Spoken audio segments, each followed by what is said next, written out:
அம்பாசமுத்திரம் தொகுதியில்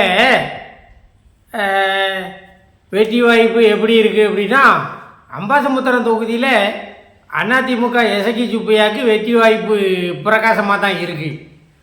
ஆனால் திமுகவில் பழைய ஆட்களை நிறுத்தாமல் கொஞ்சம் புதிய ஆட்களை நிறுத்தினாங்கன்னு வைங்க, அப்போ கொஞ்சம் நல்ல கடுமையான மோதல் இருக்கும்.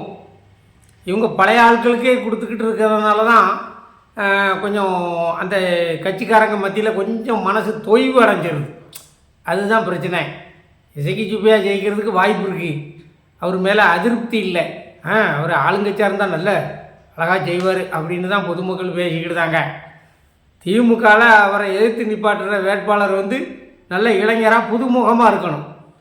பழைய ஆட்களே போட்டுக்கிட்டு இருந்தால் வெற்றி வாய்ப்பு ஈஸியாக பறி போயிடும்.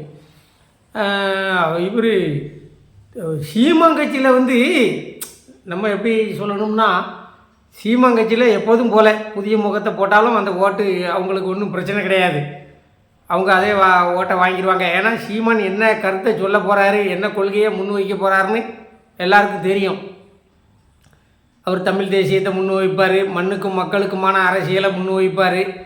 அதே நேரத்தில் பிஜேபி அது அதிமுக, அது தேசிய கட்சி, ஒரே இந்தியான்னு போயிடும். அது அதிமுக கூட்டணி.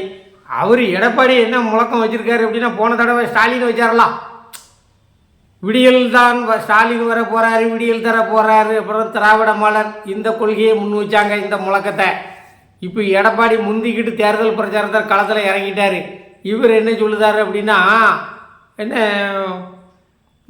தமிழகத்தை மீட்போம் அப்படின்னு என்னமோ ஒன்று சொல்லிக்கிட்டு வாரார். அது எப்படியோ போகுது.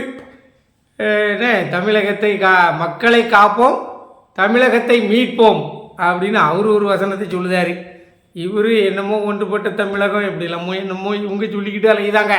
ஆளாளுக்கு ஒரு டைலாக் பேசிட்டு வந்துடுவாங்க. என்ன நான் சொல்கிறது, அது இப்படி தான் இருக்குது. தேமுதிகவை பொறுத்த அளவில் இந்த தொகுதியில் கட்சிக்கு எப்படி இருக்குது அப்படின்னா, நார்மலாக தேமுதிகவுக்கு இந்த தொகுதியை பொறுத்த அளவில் வாக்கு சதவீதம் கொஞ்சம் கூடும்.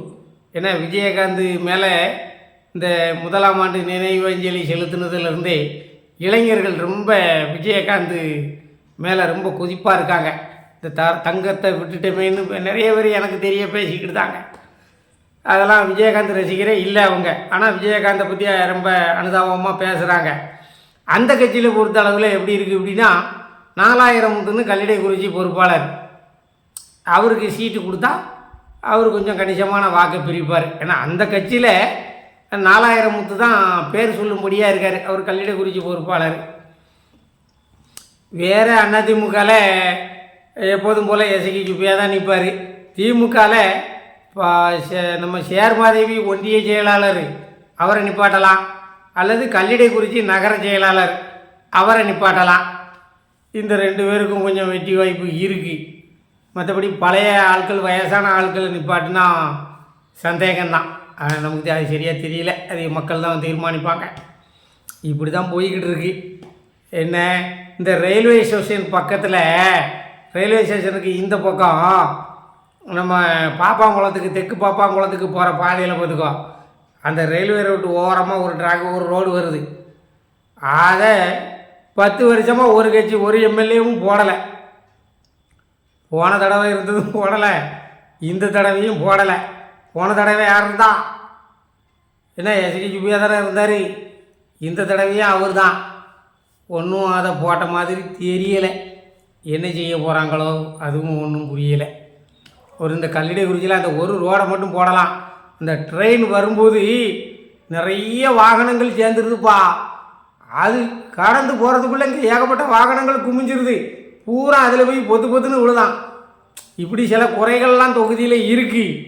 சரி, காலம்தான் பதில் சொல்லும். இன்னும் தேர்தல் வரட்டுமே. தேர்தல் நெருங்கத்தான் ஒரு அரசியல் கட்சியோட செயல்பாடுகள் தெரியும். அதுக்கு மேலே நம்ம என்ன சொல்கிறது?